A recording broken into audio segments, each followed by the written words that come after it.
papuri sa kataasan, siya'y papurihan ngayon at magpakailanman.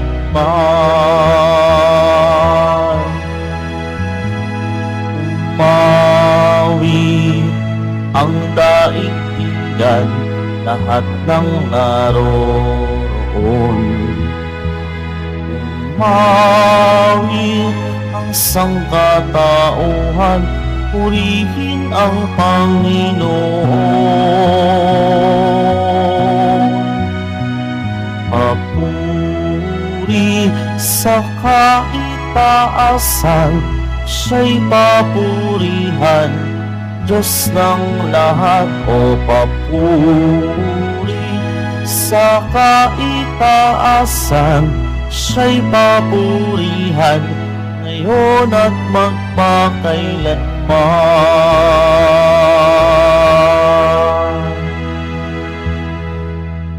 Sa ngalan ng Ama at ng Anak at ng Espiritu Santo. Amen. Sumainyo ang Panginoon. At sumaiyo rin. Mga kapatid, tinipon tayo bilang kaanib ng angkan ng Diyos. Kaya dumulog tayo sa maawaing Panginoong nagpapatawad ng lubos.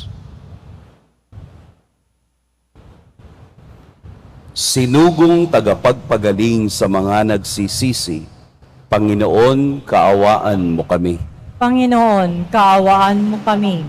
Dumating na tagapag-anyayang mga makasalanan ay magsisi, Kristo, kaawaan mo kami. Kristo, kaawaan mo kami. Nakaluklok ka sa kanan ng Diyos Ama para ipamagitan kami. Panginoon, kaawaan mo kami. Panginoon, kaawaan mo kami. Kaawaan tayo ng makapangyarihang Diyos, patawarin tayo sa ating mga kasalanan, at patnubayan tayo sa buhay na walang hanggan. Amen. Manalangin tayo. Ama naming makapangyarihan, kami naway magkaroon ng pitagan at pagmamahal para aming magawang sambahin ang ngalan mo, sapagkat sa mga pinatatag sa iyong pag-ibig, ikaw ay walang pinababayaang masadlak sa ligalig. Iniluluhog namin ito sa pamamagitan ni Hesukristo, kasama ng Espiritu Santo, magpa sa walang hanggan. Amen. Magsiupo muna ang lahat.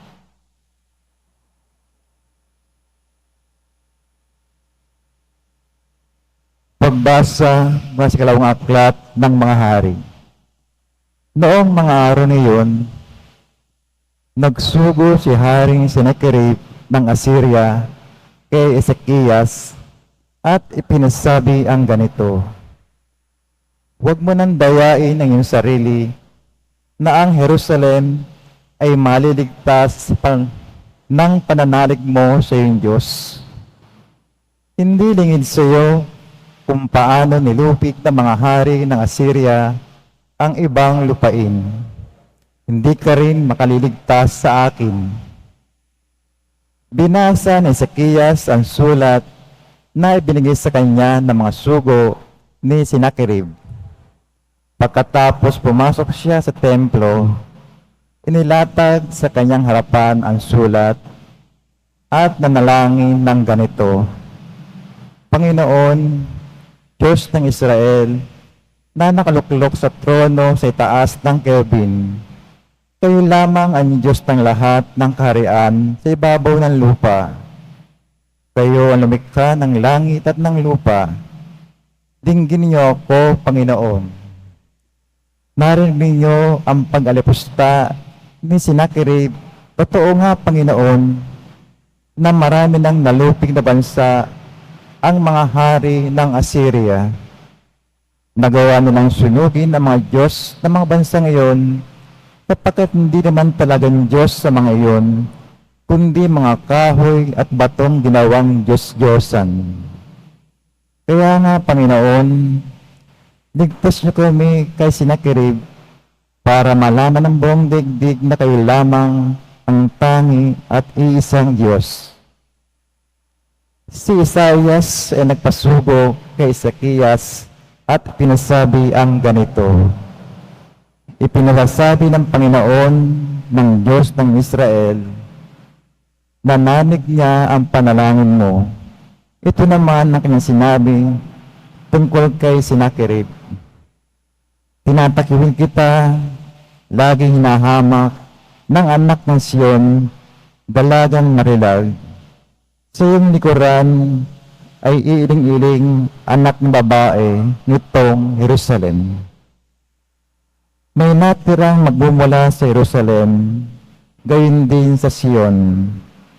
Ito'y mangyayari dahil sa pagmamalasakit ng Panginoon. Ito naman ang sinasabi ng Panginoon tungkol sa hari ng Assyria. Hindi siya makapapasok sa lungsod na ito ni makatutod lang kahit isang palaso. Hindi niya ito lulusubin ni paliligiran. Kung paano siya dumating, ganun din siya aalis.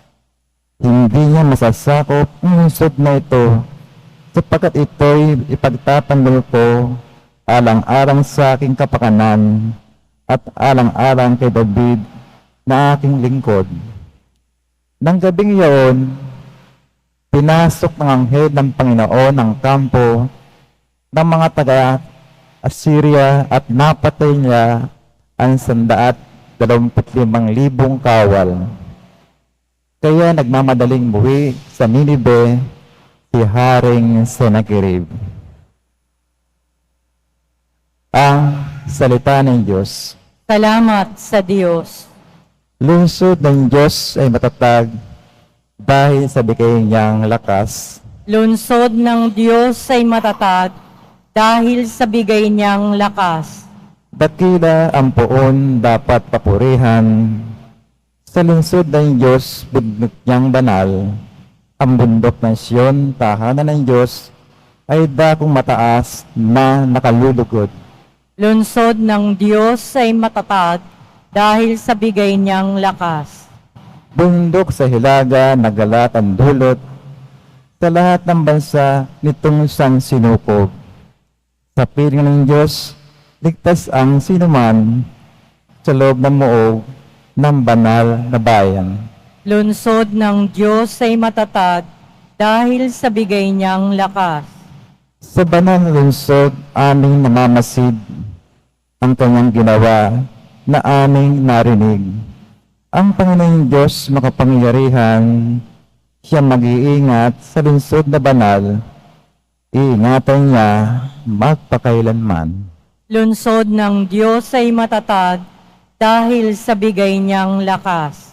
Sa loob ng iyong templo, O Diyos, aming nagunita, pag-ibig mong lubos, ika'y pinupuri ng lahat saan man, sa buong digdig ang dakila'y ikaw, at kung mamahala ay makatarungan. Lungsod ng Diyos ay matatag dahil sa bigay niyang lakas. Magsitayo na po ang lahat.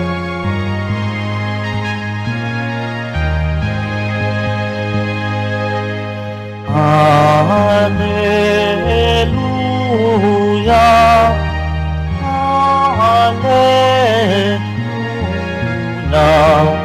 Hallelujah, Hallelujah.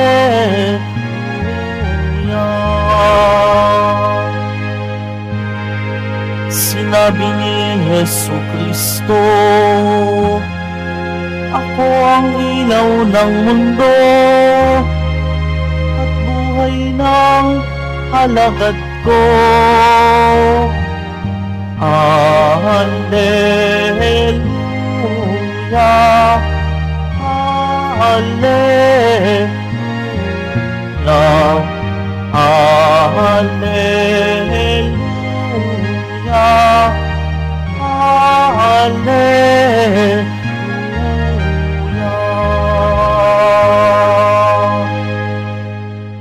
Sumainyo ang Panginoon. At sumaiyo rin. Ang mabuting balita ng Panginoon ayon kay San Mateo.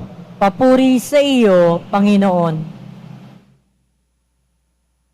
Noong panahong iyon, sinabi ni Jesus sa kaniyang mga alagad, "Huwag ninyong ibigay sa aso ang bagay na banal, sapagkat kayo'y babalingan at lalapain nila pagkatapos. Huwag ninyong ihagis sa baboy ang inyong mga perlas, sapagkat yuyurakan lamang nila ang mga iyon.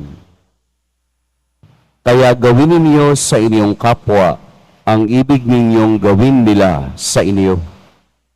Ito ang kahulugan ng kautusan ni Moses at ng turo ng mga propeta. Pumasok kayo sa makipot na pintuan, sapagkat maluwag ang pintuan at malapad ang daan patungo sa kapahamakan. At ito ang dinaraanan ng marami. Ngunit makipot ang pintuan at makitid ang daang patungo sa buhay, at kakaunti lang ang nakasusumpong neyon." Mga kapatid, ang mabuting balita ng Panginoon. Pinupuri ka namin, Panginoong Hesukristo. Magsiupo muna tayong lahat. Magandang umaga po sa lahat. Sa ebanghelyo natin ngayong umaga, gumamit si Jesus ng dalawang hayop. Ito ay ang aso at baboy. Huwag ninyong ibigay sa aso ang bagay na banal. Ano po yung aso at bagay na banal?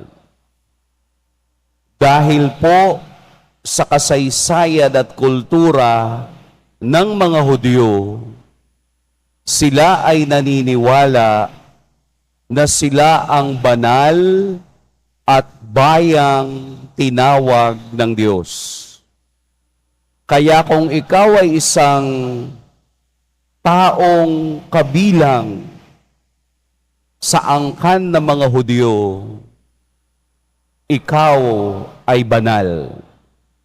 Kung ikaw ay naniniwala sa mga kautusan ni Moses at sumusunod sa mga panuntunan nito, ikaw ay banal.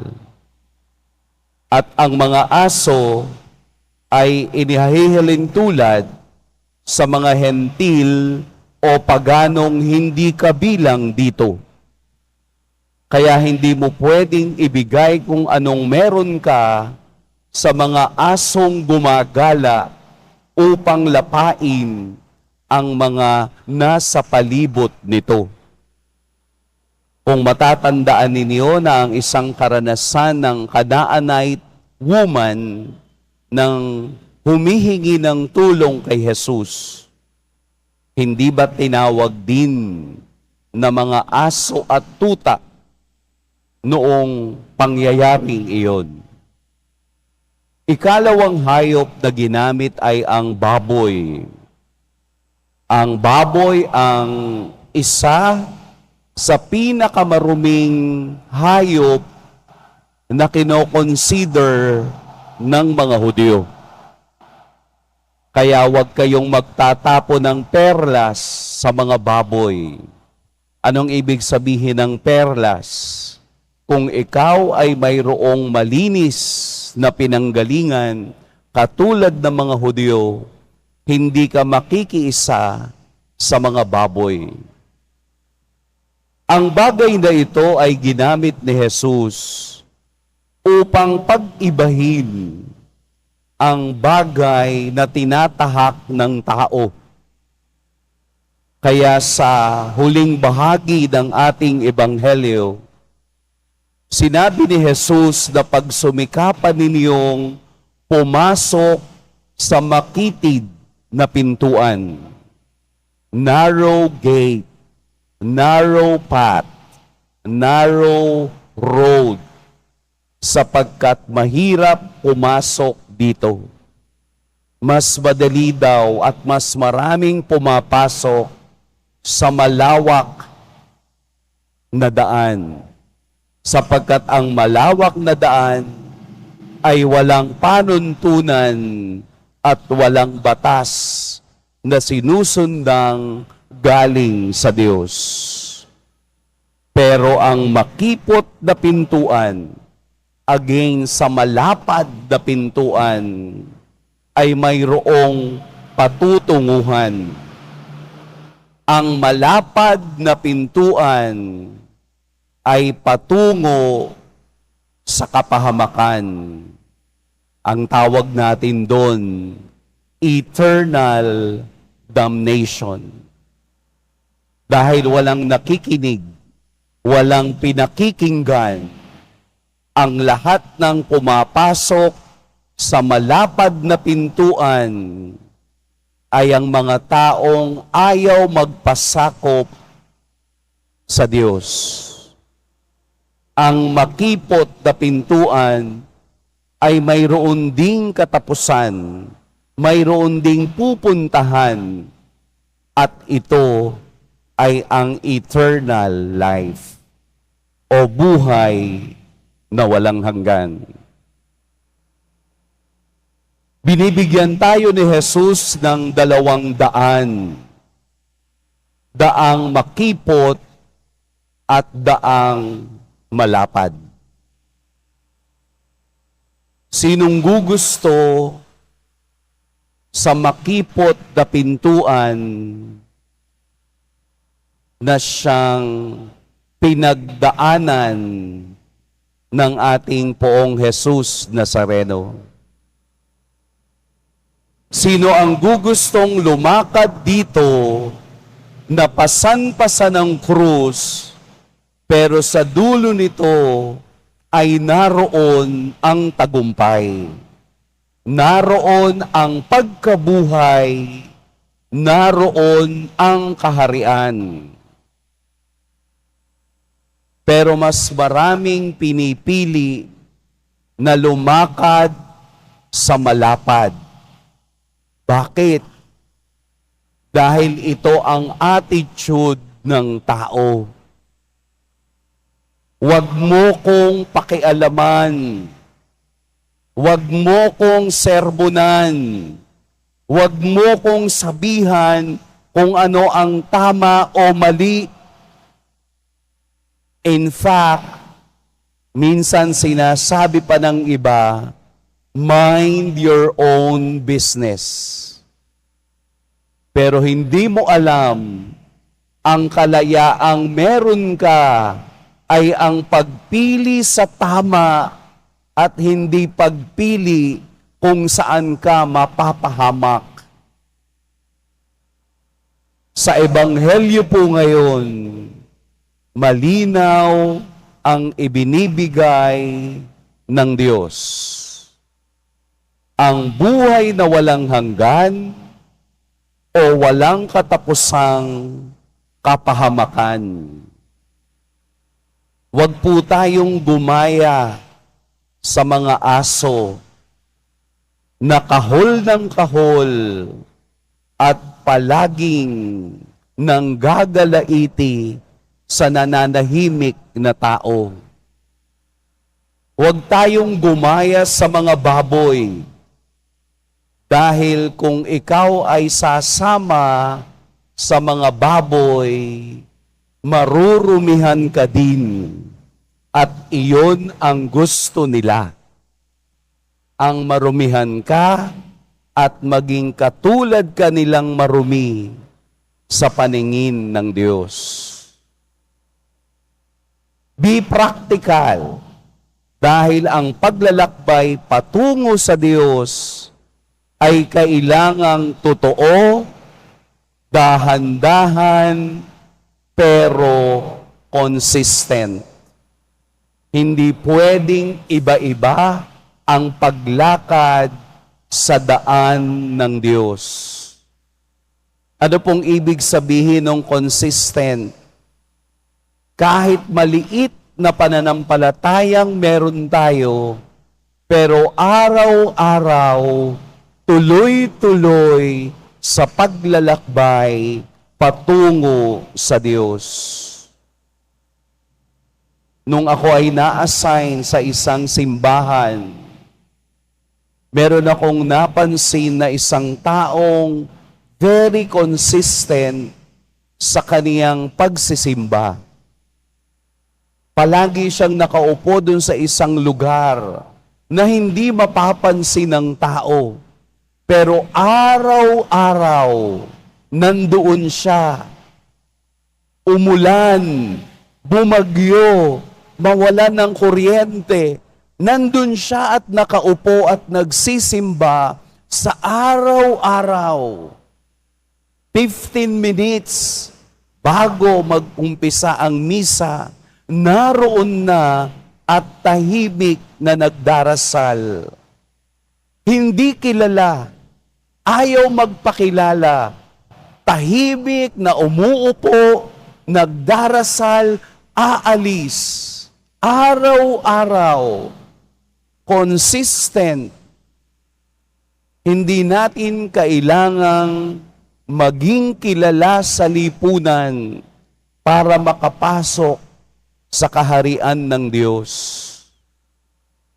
Mas maganda pa ngang hindi ka napapansin, pero totoo at tunay ang tapat na pananampalataya mo sa Diyos. Hindi kailangang 1,000 ang iyong ibibigay, pero nagbibigay ka ng piso araw-araw, consistent, totoo, tunay, mas nakikita ng Diyos ang katotohanan ng iyong kalooban. Ito ang narrow gate. Ito ang makipot at maliit na daan.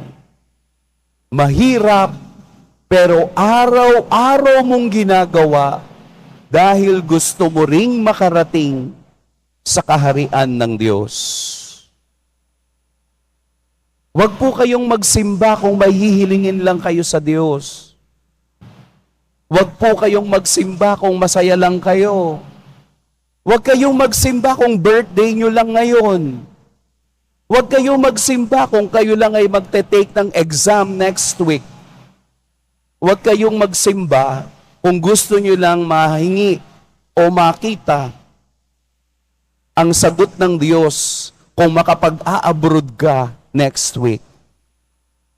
Magsimba ka anuman ang sitwasyon mo sa buhay. Magsimba ka kung ikaw ay masaya o malungkot. Magsimba ka kung may hinihiling ka o wala. Magsimba ka kung pangit ka o maganda. Magsimba ka kung naligo ka o hindi. Sapagkat ang mga iyon hindi mahalaga sa Diyos. Ang mahalaga sa Diyos ay ang dahan-dahan, unti-unti, nagtsatsaga tayong makapasok sa makipot na pintuan. Yun ang tama. Yun ang tunay. Dahil mas titingnan ng Diyos ang puso ng taong humaharap sa Kanya. Ito po ang diwa ng Ebanghelyo ngayon. Pagsumikapan natin, mahirap, pero sa kaduluhan, naroon ang sarap. Pagpalain tayo ng poong may kapal. Magsitayo na po ang lahat.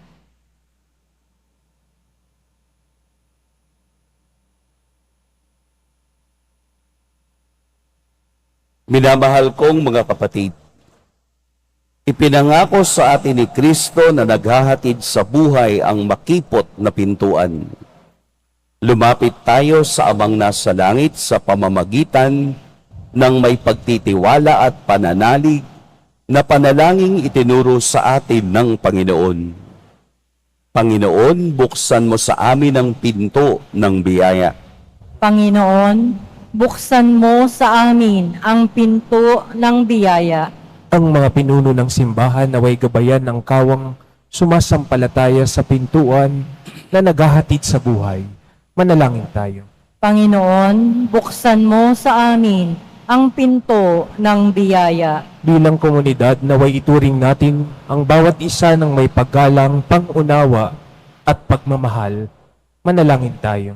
Panginoon, buksan mo sa amin ang pinto ng biyaya. Sa pamamagitan ng mahabaging pakikitungo sa ating kapwa, naway maisagawa natin ang kalooban ng Diyos. Manalangin tayo. Panginoon, buksan mo sa amin ang pinto ng biyaya. Ang mga may sakit at yung mga nagdurusa sa iba't ibang uri ng karamdaman, naway makatagpo ng lakas at kagalingan. Manalangin tayo. Panginoon, buksan mo sa amin ang pinto ng biyaya. Ang mga tapat na yumao, naway buhayin muli ni Kristo. Manalangin tayo. Panginoon, buksan mo sa amin ang pinto ng biyaya. Amang nasa langit, likhain mo sa amin ang tunay na puso upang aming igalang at mahalin ang aming kapwa tulad ng pagtatangi mo sa kanila. Hinihiling namin ito sa pamamagitan ng Kristong aming Panginoon. Amen. Magsiupo ang lahat.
Manalangin kayo mga kapatid upang ang paghahain natin ay kalugdan ng Diyos amang makapangyarihan. Tanggapin nawa ng Panginoon itong paghahain sa iyong mga kamay, sa kapurihan niya at karangalan, sa ating kapakinabangan at sa buong sambayanan niyang banal. Ama naming lumikha, tanggapin mo ang aming paghahain ng papuri sa iyong kabutihan sa amin.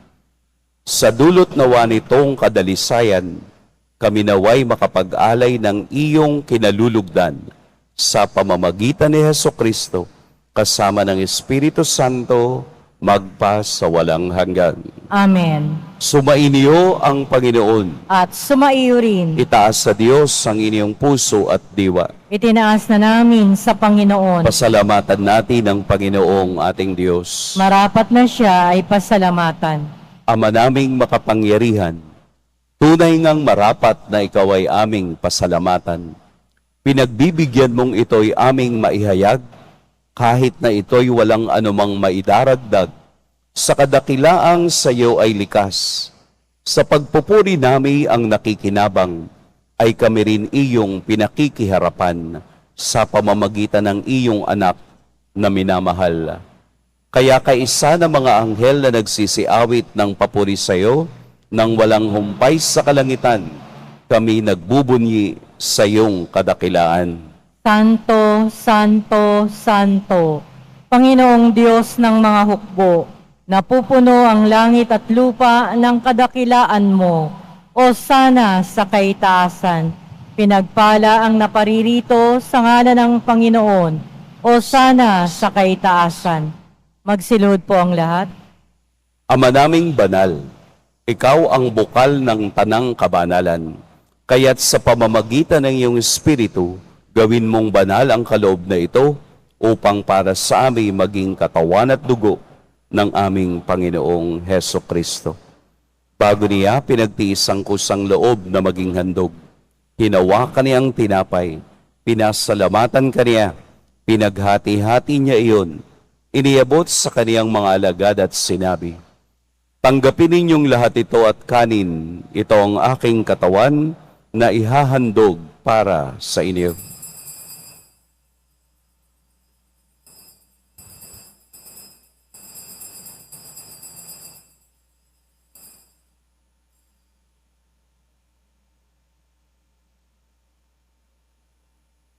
Gayun din naman, noong matapos ang hapunan, hinawakan niya ang kalis. Muli kaniyang pinasalamatan. Inabot niya ang kalis sa kaniyang mga alagad at sinabi, tanggapin ninyong lahat ito at inumin. Ito ang kalis ng aking dugo. Nang bago at walang hanggang tipan, ang aking dugo na ibubuhos para sa inyo at para sa lahat, sa ikapagpapatawad ng mga kasalanan. Gawin ninyo ito sa pag-alala sa akin.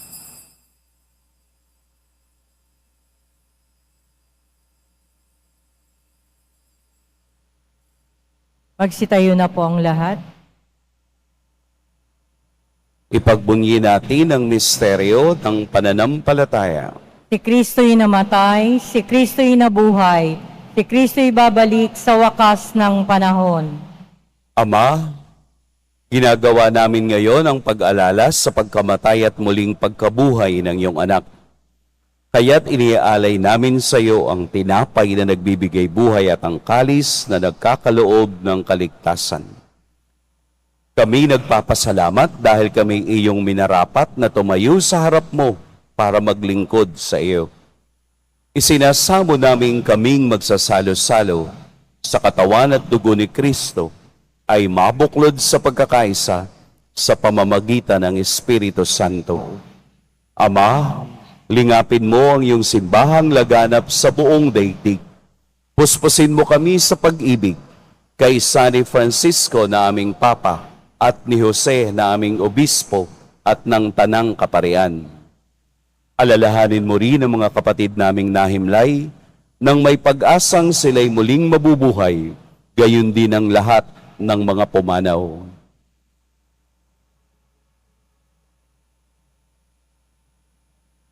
Kaawaan mo sila at patuloyin sa iyong kaliwanagan. Kaawaan mo at pagindapating kaming lahat na makasalo sa iyong buhay na walang wakas. Kaisa ng mahal na Birheng Maria na ina ng Diyos, ng kabiyak ng puso niyang si San Jose, kaisa ng mga apostol ni San Juan Bautista, at ng lahat ng mga banal na namuhay dito sa daigdig ng kalugod-lugod sa iyo, maipagdiwang nawa namin ang pagpupuri sa ikararangal mo sa pamamagitan ng iyong anak na aming Panginoong Hesukristo. Sa pamamagitan ni Kristo, kasama niya at sa Kanya, ang lahat ng parangal at papuri sa iyo, Diyos, Amang makapangyarihan, kasama ng Espiritu Santo, magpa sa walang hanggan. Amen. Sa tagubili ng nakagagaling na utos at sa turo ni Jesus na Panginoon natin at Diyos, ipahayag natin ng lakas loob. Ama namin, Sumasalangit ka, sambahin ang ngalan mo, mapasa amin ang kaharian mo, sundin ang loob mo dito sa lupa para nang sa langit. Bigyan mo kami ngayon ng aming kakanin sa araw-araw at patawarin mo kami sa aming mga sala para nang pagpapatawad namin sa nagkakasala sa amin. At huwag mo kaming ipahintulot sa tukso at iadya mo kami sa lahat ng masama. hinihiling namin kami iadya sa lahat ng masama. Pagkalooban ng kapayapaan araw-araw, iligtas sa kasalanan at ilayo sa lahat ng kapahamakan. Samantalang aming pinananabikan ang dakilang araw ng pagpapahayag ng tagapagligtas naming si Hesukristo. Sapagkat iyo ang kaharian at ang kapangyarihan at ang kapurihan magpakailanman. Amen. Panginoong Hesukristo, sinabi mo sa iyong mga apostol, kapayapaan ang iniiwan ko sa inyo, ang aking kapayapaan ang ibinibigay ko sa inyo. Tunghayan mo ang aming pananampalataya at huwag ang aming pagkakasala. Pagkalooban mo kami ng kapayapaan at pagkakaisa, ayon sa iyong kalooban, kasama ng Espiritu Santo, magpa sa walang hanggan. Amen. Ang kapayapaan ng Panginoon naway laging sumainiyong lahat. At sumaiyo rin. Magbigayan kayo ng kapayapaan sa isa't isa.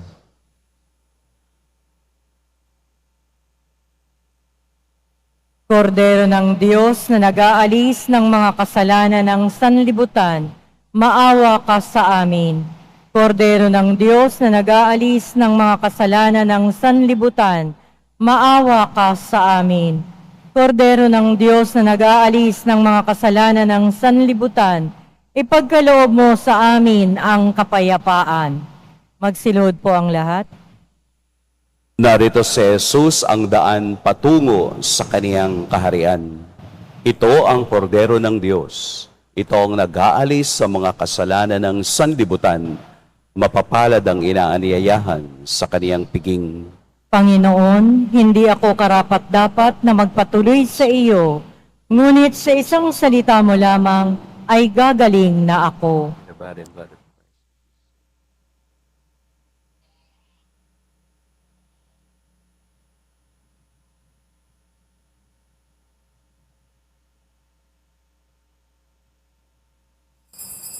Para sa lahat ng tatanggap ng banal na komunyon, sasagot po tayo ng Amen, pagkasabi ng pari o ng lay minister ng katawan ni Kristo, at isubo agad sa bibig bago umalis sa harapan ng pari o lay minister. Sumunod po tayo.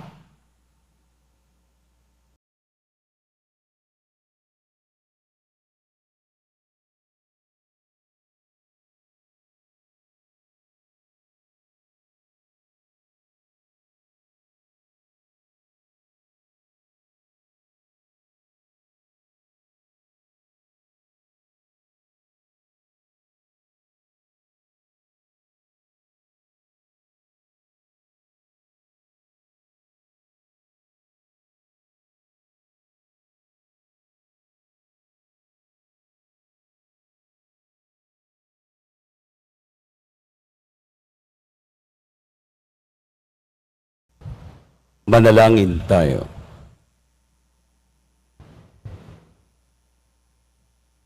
Ama naming mapagmahal, kaming nakinabang sa katawan at dugo ng iyong anak, ay sumasamo sa iyong habag upang ang aming taimtim na ginanap ay maging pagtanggap namin sa tiyak mong pagliligtas sa pamamagitan ni Jesucristo kasama ng Espiritu Santo magpa sa walang hanggan. Amen.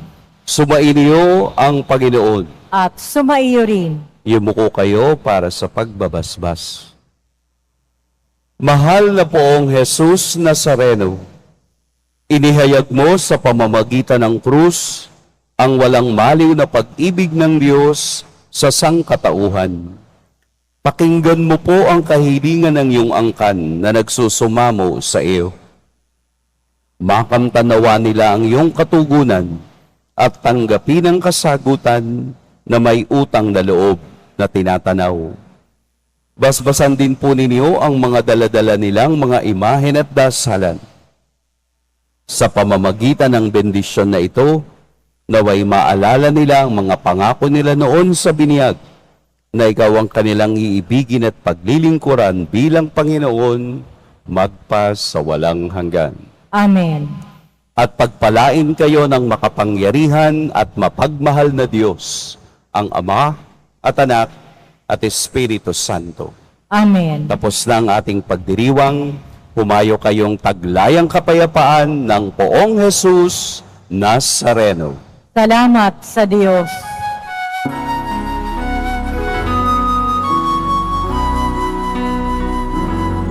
Nuestro Padre Jesus Nazareno, sinasamba ka namin, pinipintuho ka namin, aral mo ang aming buhay at kaligtasan. Nuestro Padre Jesus Nazareno, iligtas mo kami sa kasalanan. Ang krus mong kinamatayan ay sagisag ng aming kaligtasan. Nuestro Padre Jesus Nazareno, dinarangal ka namin. Nuestro Padre Jesus Nazareno, nilulwalhati ka namin. Nuestro Padre Jesus Nazareno, dinarangal ka namin. Nuestro Padre Jesus Nazareno, nilulwalhati ka namin.